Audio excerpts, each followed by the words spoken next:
Colored content exclusive. I'm here with Brandon Hairston, the writer and director of DC Yuppies. Hey, how's it going? All right, so I have some questions for you about the web series. Okay. What inspired you to create DC Yuppies? Just my friends, we're all from the DMV.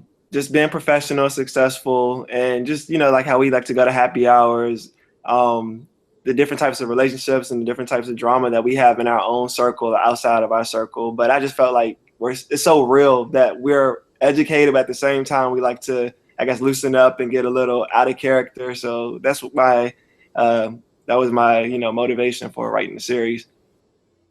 All right.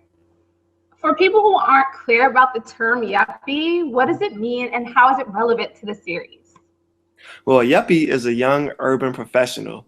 So we try to keep, everybody in the series has like a professional job. They're all working in either like government, teaching, the lawyers, nurses, kind of like, like I said, like my circle.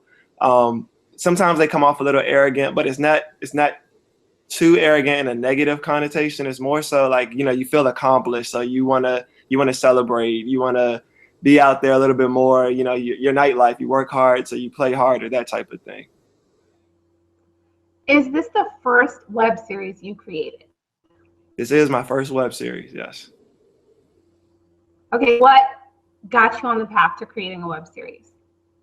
Just watching some of the shows that I've seen on YouTube. The first one that I ever saw was Awkward Black Girl. I didn't know people really watch web series like that until I saw like the type of numbers Issa Rae was doing. So it made me start looking at other series, Quarter Century, what's the other one? Close Friends, stuff like that. I like to watch those series, and that's kind of what made me say, I wrote a short story collection. Maybe I should take my characters off paper and onto film.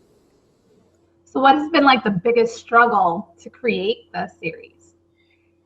Biggest struggle. Of course, funding is always the biggest struggle because it's an independent project. Most of it came out of savings, but then you try to do like Indiegogo, you try to do fundraisers just to raise those funds. And people really are very supportive. You have to go through your circle first. And I think you'll find that people are very supportive. And now that I have a second season coming, I think people, now that they see that there's a project out there and how serious I was about the first season, they'll be more willing to give towards the second.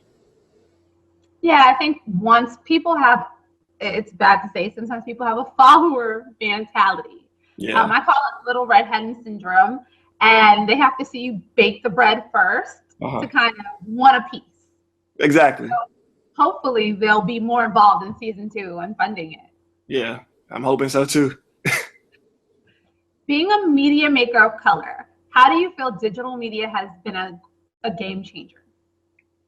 I feel like it's opening the doors for people like me that you don't have that agent, you don't have that person that can get you into like the executive offices. So this is like a way for me to start making my content and to kind of get my own way in there, kind of like guerrilla market myself. This is what I've done. This is my portfolio, and try to work it that way so that people are looking, for the next new series. They can look online, they can look on YouTube, something free that, that we're offering. They can look on ColoredContent and, find a way. They can find a way to, watch new series and hopefully, recognize new talent.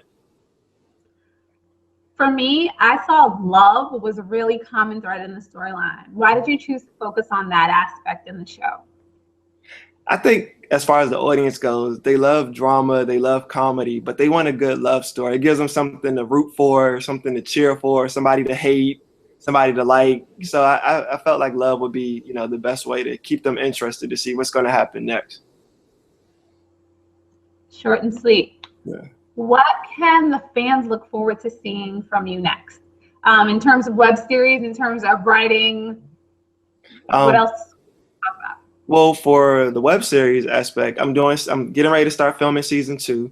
We'll probably start in September, so it'll come out again around January. I also want to turn, like I said, I had a short story book called Now I Know My ABCs. Each character had a different letter of the alphabet. So I want to turn some of those into short films as well. And just because of the title, I don't want you to think it's for kids. It's definitely not your kids' ABCs.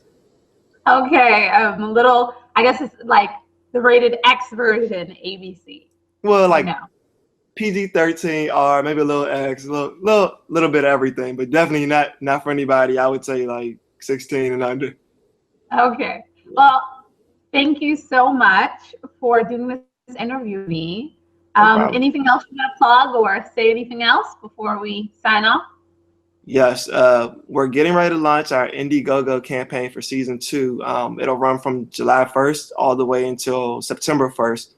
Also, we were nominated for People's Choice Awards for Miami Web Fest.